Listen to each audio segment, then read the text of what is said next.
Bonjour les amis, le Seb pour le team Oli le Belge.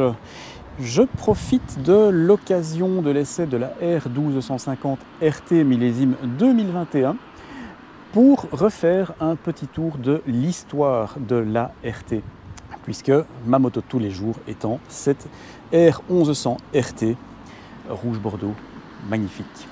Je l'aime beaucoup ma moto, ben oui, c'est normal.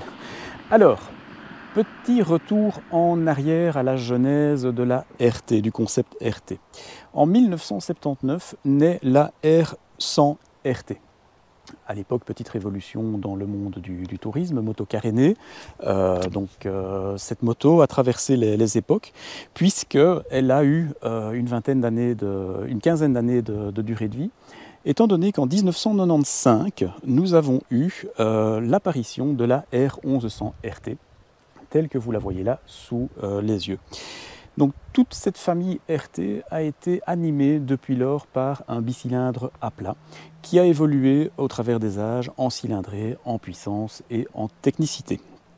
Alors pour vous parler plus précisément de la 1100 RT que nous avons sous les yeux, elle a été produite de 1995 à 2001.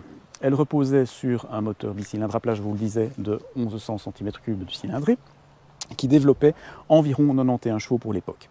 C'était aussi la première RT, si je ne me trompe, avec un moteur à injection, et également tout un tas de raffinements tels qu'une première génération d'ABS, pas encore de couplage avant et arrière, et des poignées chauffantes de série, un ABS déconnectable, déjà une jauge à essence électronique là sur l'écran à droite de l'écran.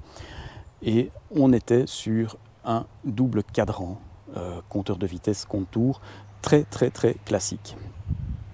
L'autonomie de la moto, elle permettait de faire grosso modo 340 km en parcours autoroutier aux limitations de vitesse, avant de devoir faire un ravitaillement. Déjà une très belle capacité d'emport avec les valises d'origine. Pour la circonstance, mon épouse et moi avons fait un voyage de 5800 km aller-retour sud de l'Espagne, une quinzaine de jours, et les valises étaient largement suffisantes pour nous permettre d'emporter les bagages nécessaires. Alors ce qui est assez particulier sur cette moto, c'est la différence de roues. Donc en l'occurrence, nous avons une roue de 18 pouces à l'arrière et nous avons une 17 à l'avant.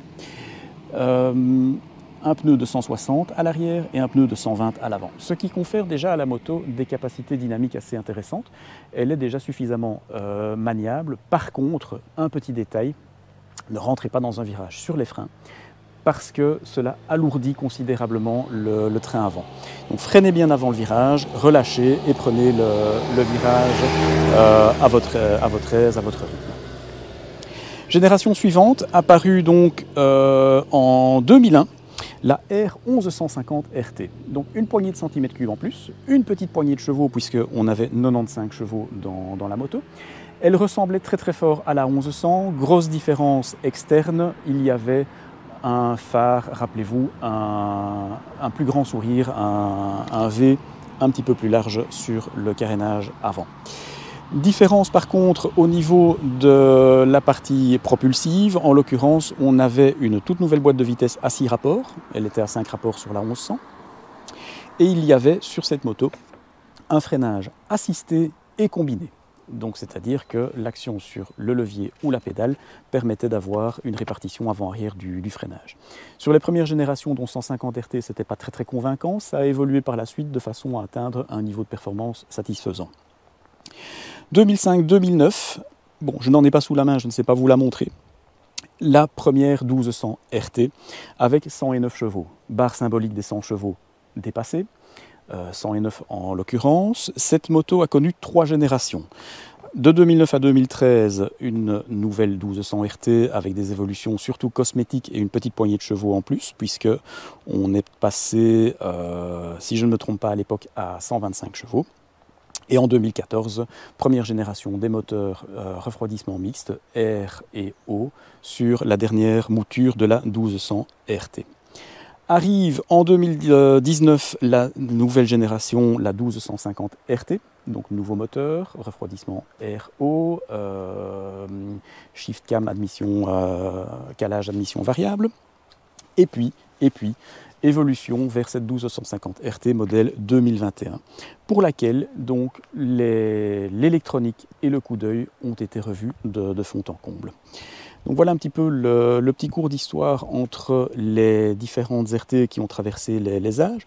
Vous remarquerez au passage que la toute première RT, la R100 RT, a quand même vécu 15 ans, ce qui est parfaitement impensable à l'heure actuelle, sans faire ne fût-ce qu'un remaniement cosmétique et un remaniement moteur. Donc vous avez remarqué que toutes les autres évolutions ont tenu grosso modo 5, 6, 7 ans, 4 ans, 2 ans pour certaines, pour l'évolution des modèles. Donc voici un petit peu pour cette brève revue historique des modèles RT Rise and Touren de chez BMW, le constructeur bavarois bien nommé, bien réputé. Je vous dis à bientôt les amis pour de nouvelles aventures et j'espère vous retrouver nombreux sur nos prochaines vidéos. À bientôt, salut!